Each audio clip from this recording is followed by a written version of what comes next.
Bismillahirrahmanirrahim. Assalamualaikum warahmatullahi wabarakatuh. Rahayu, rahayu, rahayu. Kinayungan panjang umur, rezeki berkah melimpah barokah. Saudara-saudariku dimanapun berada. Jumpa lagi pada kesempatan yang baik hari ini. Kita kutip-kutip baca ya. Di sini kisah nyata 25 nabi dan rasul disertai pengetahuan akidah Islam. Tertulis kisah nyata ya teman-teman. Karena memang kita umat Islam wajib mengimani 25 nabi dan rasul. Disertai pengetahuan akidah Islam. Cecep Ihsani SAG, penulis dan dua media penerbit. Oke teman, lanjut untuk kisah yang kemarin. Nabi Adam alaihissalam dan Ibu Hawa diturunkan ke bumi ya, lalu hidup di dalam gua besar, mulai mengolah bumi, bercocok tanam Nabi Adam. Lalu bagaimana kisahnya dalam tahun-tahun berikutnya, kisah beliau kita simak, semoga bermanfaat untuk kita semua. Dan sebelumnya mohon maaf apabila ada salah lafaz kata dan bahasa, tidak bermaksud menyudutkan pihak golongan manapun. Pelajaran ini kita sudah lama dulu mendengar, mungkin saudara-saudari sewaktu sekolah ya, dan sudah lama tidak mendengar kisah ini. Dan saya coba bacakan kembali untuk teman saudaraku, saudariku dimanapun berada. Semoga bermanfaat dan bisa diambil intisarinya teman. Bismillahirrahmanirrahim. Kisah Qabil dan Habil. Ini kelanjutan kisah ya. Setelah Nabi Adam dan Ibu Hawa menjalani kehidupannya di bumi 40 tahun, diturunkan di bumi terpisah 40 tahun, lalu bertemu, lalu membangun kehidupan dan bertempat tinggal di dalam gua. Nabi Adam alaihissalam bercocok tanam begitu. Lalu bagaimana kisahnya? Lanjut teman. Kisah Qabil dan Habil. Waktu terus berlalu. Pada tahun pertama sejak mereka dipertemukan, Hawa melahirkan sepasang anak kembar, lelaki dan perempuan. Si lelaki dinamakan Qabil, yang perempuan dinamakan Iklima. Pada tahun berikutnya lahir lagi sepasang anak kembar, yaitu Habil dan Labuda, yang perempuan nih. Labuda ya. Nabi Adam dan Hawa berharap dari keempat anak pertamanya ini akan menurunkan anak cucu yang berkembang biak menghiasi bumi Allah. Di bawah asuhan ayah ibunya yang penuh cinta kasih, tumbuhlah keempat anak itu dengan cepatnya. Nabi Adam dan Hawa tidak membedakan kasih sayang di antara anak-anaknya. Yang perempuan dididik sesuai kodrat wanita, yaitu menolong ibunya dan mengurus rumah tangga dan melakukan hal-hal yang menjadi tugas wanita. Sedangkan yang laki-laki mencari nafkah sesuai dengan bakat masing-masing. Qabil berusaha dalam bidang pertanian. Qabil di pertanian nih. Lalu Habil, adiknya, berusaha di bidang peternakan.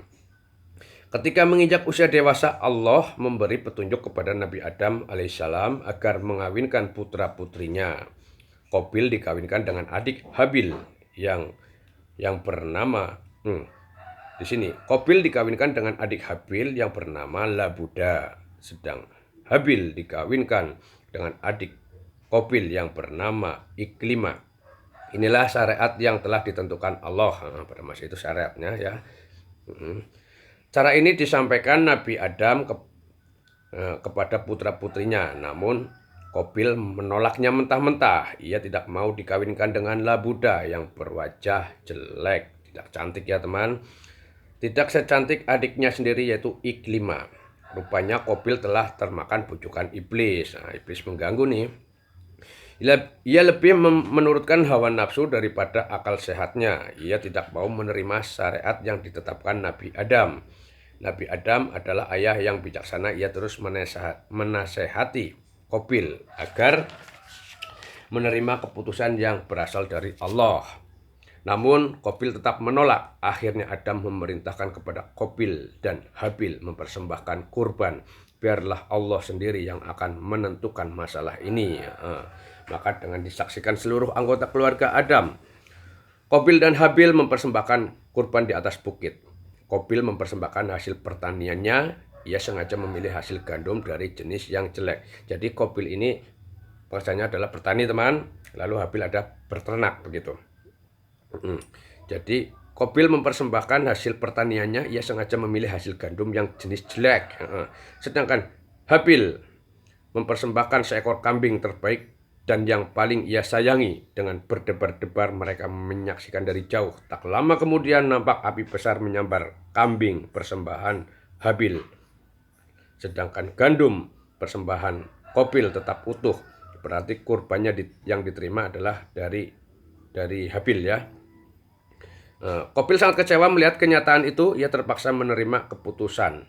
Oke teman, padahal hatinya tetap tidak mau menerima, maka berlangsunglah perkawinan itu. Qabil dengan Labuda, yang tidak cantik itu ya teman. Habil dengan Iklimah. Hari-hari berlalu, iblis datang merasuki pikiran Qabil. Ia membisikkan sesuatu bahwa jika Qabil dapat membunuh Habil, tentulah ia akan dapat mengawini Iklimah yang cantik jelita. Nih, setan mulai menghasut iblis nih. Hal ini terus-menerus dilakukan oleh iblis tanpa jemu dan bosan.